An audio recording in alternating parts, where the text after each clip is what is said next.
కాకపోతే ఇక్కడున్న మత్స్యకారులు సముద్రంకి దగ్గరలో ఉన్న మత్స్యకారులు అందరూ కూడా ఏమని వాపోతున్నారంటే ఇందులో కొన్ని రకాల మంచాలు అవ్వచ్చు, బీరోలు అవ్వచ్చు, ఎక్కడికి ఎంత దగ్గర షిఫ్ట్ చేసుకోగలిగితే ఇన్న ఐటమ్స్ని కనీసం మాకు ముందు అయితే మాత్రం నెంబర్ 2 స్కూలు ఇలా మాయపట్నంలో స్కూల్ ఒకటి ఉండేది. ఆ స్కూల్ తీసేసరి కానీ అదొక స్కూల్లోనే ఉండేది. కనుక మేము అక్కడికి వెళ్ళి ఏదైనా ప్రమాదం కట్టుకుందనుకుంటే మగాళ్ళు వెళ్ళి ఆడాలందరూ స్కూల్లో ఉండి మేము ఆ విధానంగా మేము కాపాడుకునేవాళ్ళం. కనుక ఇప్పుడు మీరు దూరం ఎక్కడో సెంటర్ దూరంగా పెట్టారు కండి అని చెప్పేసి చాలాసేపు ఇబ్బంది. ఇప్పుడు ప్రధానంగా మీకు పునరావాస కేంద్రం మీ ప్రాంతం నుంచి దూరంగా ఉంది.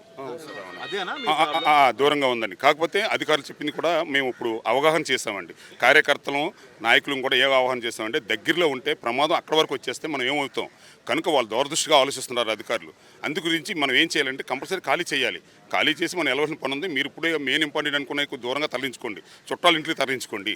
మెయిన్ మనుషులందరూ కూడా మన సెల్లర్ కొద్ది దగ్గరగా ఇక్కడ ఎక్కడైతే ఇచ్చారో అక్కడికి వెళ్ళి మనం వెళ్ళి ఆ పిల్లలు కట్టకట్ట అందరూ కూడా సురక్షంగా ఉండేలా మనం చూసుకోవాలి అని మేము అందరూ కూడా అవగాహన పెట్టామండి.